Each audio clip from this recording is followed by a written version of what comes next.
இட்லி எப்பா இட்லி போட்ட ஏசமான எவ்வளவு பெரிய பூகம் வந்தாலும் சரிடா நீ ஒரு ஆள் எஸ்கேப் ஆயிருப்பா.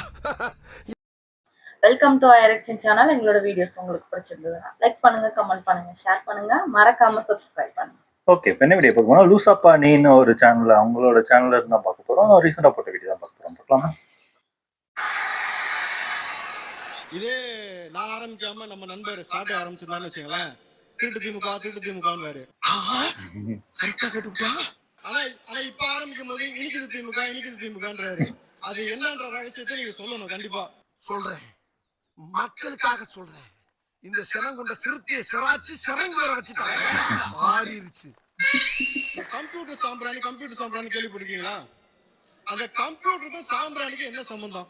ஒண்ணுமே கிடையாது. அதே மாதிரிதான் சமூக நீதிக்கும் திமுகவுக்கும் என்ன சம்பந்தம்? இங்க கஞ்சா பிடிபட்டு கொண்டே இருக்கிறது. மாசு சொல்றாரு 0% கஞ்சா, 0% கல்டிவேஷன். அப்ப இது வரைக்கும் பிடிபட்டதெல்லாம் கஞ்சாவா கருவேப்பிலையா சார்?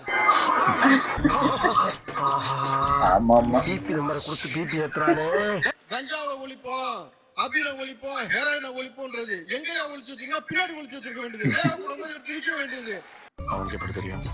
ஒரே இருக்கான்,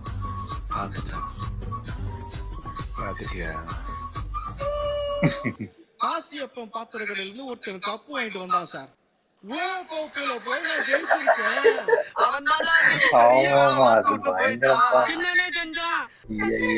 கிரிக்கெட்டிற்கான இந்திய அணி கேப்டன் என கூறி வலம் வந்திருக்கிறார்.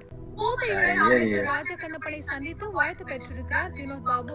வினோத் பாபுவை முதலமைச்சர் மு க ஸ்டாலினிடம் அழைத்து சென்று வாழ்த்து பெற்றிருக்கிறார்.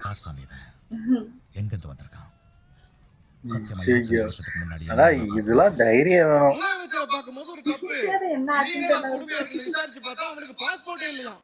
அதை விட ஆனா அவனுக்கு அரசாங்க வேலை தருகிறோம். நல்ல வேலை கொடுத்து 200 கிராம் பால் இருக்கு இல்லையா, அதுல விலை வச்சாங்க அரசாங்கம். என்ன தெரியுமா? 10 ரூபா 50 காசு. 50 காசு நீங்க செல்லுமா? 11 ரூபாய் கொடுக்கணும். அப்போ ஒரு 50 காசு அரசாங்கத்துக்கும் இன்னொரு 50 காசு எங்க போகுது?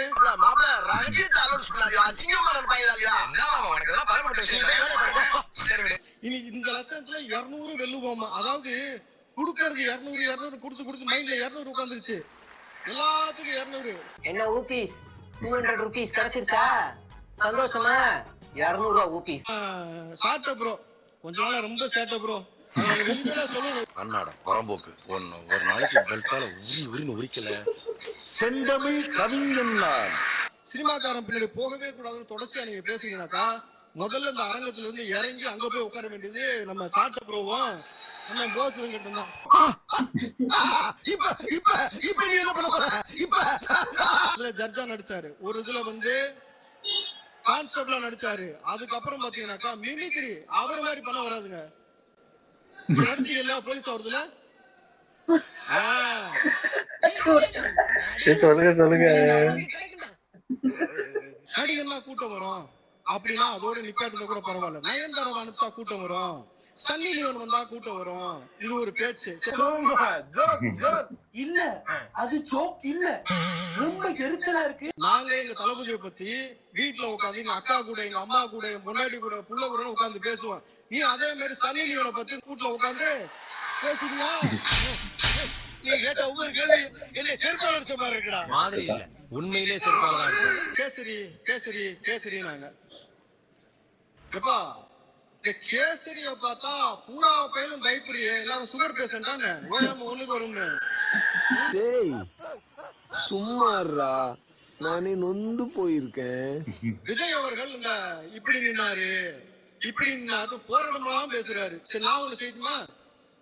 அன்பு தம்பிகளே, அண்ணனை வலசரவாக்கம் வர சொல்லி இருக்கிறார்.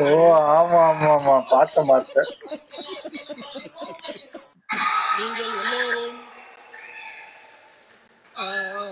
உடனே வந்துடணும். அண்ணனுக்கு எப்படி சொல்றதுன்னு தெரியல. நம்மளோட நல்லா மிமிக்ரி பண்றாங்க. ரஜினி அவர்கள் அரசியலுக்கு வரேன்னு சொன்னாரு, அவ்வளவுதான். போட்டு முடிச்சு விட்டாரு. கொஞ்சம் பேச்சு கிடையாது. மண்ணுக்குள்ள மயிலால மட்டும்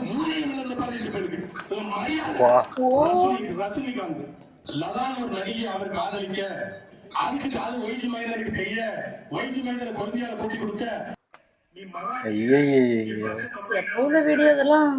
ரொம்ப பழசு போகுது. என் காக்கை யாரோ காக்கைக்கு போக்குவரத்துமா காக்கா கூட ஒன்னும் வாக்க தப்பிக்கணும் காக்கா தப்பிக்கணும். அவர் ஒரு கன்னடரு, அவர் ஒரு இது, அவரை பத்தி பேசினாலும் பரவாயில்ல. எதுக்கு சம்பந்தம் இல்லாம அவர் மகள் ஐஸ்வர்யா பத்தி பேசுனீங்க, தனுஷ பத்தி பேசுனீங்க. மருமகன் தனுசு ஒரு மண்டாட்டி கடமை ஊர்ல இருக்கிற மண்டாட்டி படம் கட்டி அமலாப்பா தாங்க ஐயய்யய்யோ, ஆனா கண்டிக்க வக்கீல்ல உன் மகன் சௌந்தர்யா கல்யாணம் கட்டி கொடுத்தது வந்து தாய் வந்து எவன் கூட இருக்கானே தெரியல. ஆனா வரவே இல்ல அதுக்கு. எங்க அண்ணன் செஞ்சு ஒரே ஒரு அப்போ வரன்னு சொல்லுவியா? கல்யாணம் முடிச்சு 6 மாசத்துல பிள்ளை பத்துவாங்க. கெட்ட கெட்ட வார்த்தையில காதெல்லாம் கருகிற தான் மாதிரி விஜய் ஒரு ஃபேமிலி தள்ளி ஸ்டார்ட் இருக்கு. ஐயோ, எதுக்கு அப்படின்னு 7 தலைமுறையை தோண்டி எடுத்தாரா கிழிக்கிறது. விஜயகாந்த் அவர்களை வந்து அவன் தெலுங்க இன்னும் கூடுதலா போய் நல்ல கண்ணு கெண்டக்கால் மயிருக்கு சமமா வருவானா விஜயகாந்த் பேசியது யாரு? நல்ல கண்ணுக்கு கால் கட்ட மயில் அளவுக்கு தருவாங்களா விஜயகாந்த்? காலு கட்ட மயில் அளவு. ஜெயலலிதா கருணாநிதியே எல்லாம் ஜுஜிபிட சீமான் ஏக்கோ, நீ பழைய அண்ணன் சொன்னா கேட்டுக்கணும். அண்ணன் சொன்ன மாதிரி பாம்பு கடிச்சா அப்படியே நின்னா விஷம் ஏறாது. ஒரு கட்டுரையா மாம்பு கொண்டு வாங்க கடிச்சு விட்டு கடிக்க விடுவோம்.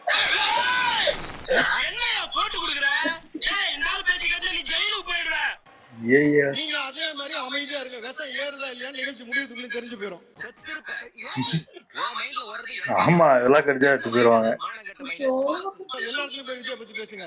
நீங்க அவரை பத்தி பேசினால்தான் உங்களுக்கு வருமானம் வருதுனால நீங்க தொடர்ச்சியா பேசுறீங்க. இல்ல வருமானத்தை கொடுக்கறது யாருன்றதை அப்புறம் பேசிக்கலாம். நீங்களும் அப்படி நினைச்சீங்க இல்லையா? அப்ப நானும் அந்த மாதிரி நினைச்சது தப்பு இல்லையே. இல்ல சார், அனில் 65 போட்டுருவேன், அனில் 65 போட்டுருவேன். பிரதர், அணில செல்ல புள்ளையா ஊருக்குள்ள வளர்ப்பாங்க. புளிய ஜூல வச்சு வளர்ப்பாங்க, இல்ல காட்டுல வச்சிருப்பாங்க. ஊருக்குள்ள வந்தீங்கன்னு வச்சுங்களேன், மயக்க ஊசிதான். இப்ப ரவுடிங்களா என்ன பண்ணுவாங்க தெரியலையே. ஒவ்வொரு எலெக்ஷன் வந்தா உதயநிதி அவர்கள் இந்த ஒத்த செங்கலை தூக்கிட்டு வருவாரு.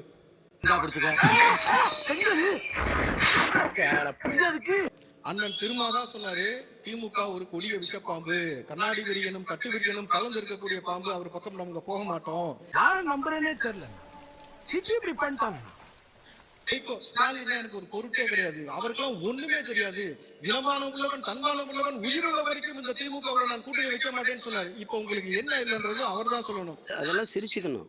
அதை வந்து ரொம்ப எப்படி சொல்றது, தனியா உட்கார்ந்து ரொம்ப ஆழ்ந்து சிந்திச்சுட்டு குழப்பிக்கிட்டு இருக்க கூடாது. அன்னை கமலஹாசனை பத்தி நான் சொல்ல தேவையில்லை. காசிநாடுக்கு புதுசா ஒரு விளக்கம் கொடுத்துட்டாருன்னு வச்சுங்களேன்.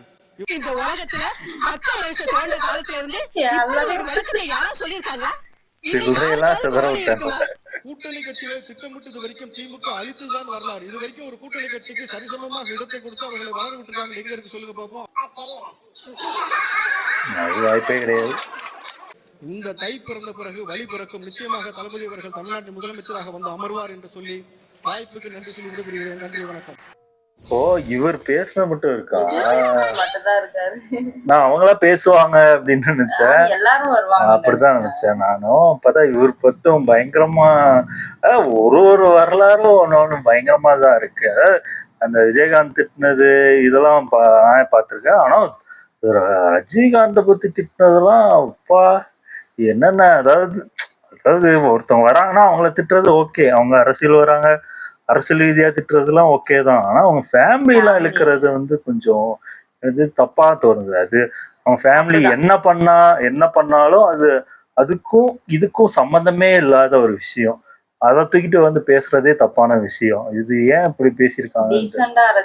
அரசியல் தான் சொல்லுவேன். டீசன்ட் அரசியலே கிடையாது. அரசியல் முன்னாடி சுத்தமா தெரியாது, இப்போ தெரியுது, ஓரளவுக்கு தெரியுது. அரசியல் இப்பதான் எல்லாம் பார்க்க ஆரம்பிச்சிருக்காங்க. நல்லா இதெல்லாம் பார்த்து நம்ம சிரிச்சு அப்படியே நார்மலா விட்டுட்டு போயிடணும். இதெல்லாம் சீரியஸா இருக்கு. ஓகே, இந்த வீடியோஸ் உங்களுக்கு பிடிச்சிருந்தா லைக் பண்ணுங்க, ஷேர் பண்ணுங்க, கமெண்ட் பண்ணுங்க, மறக்காம சப்ஸ்கிரைப் பண்ணுங்க எல்லாரும்.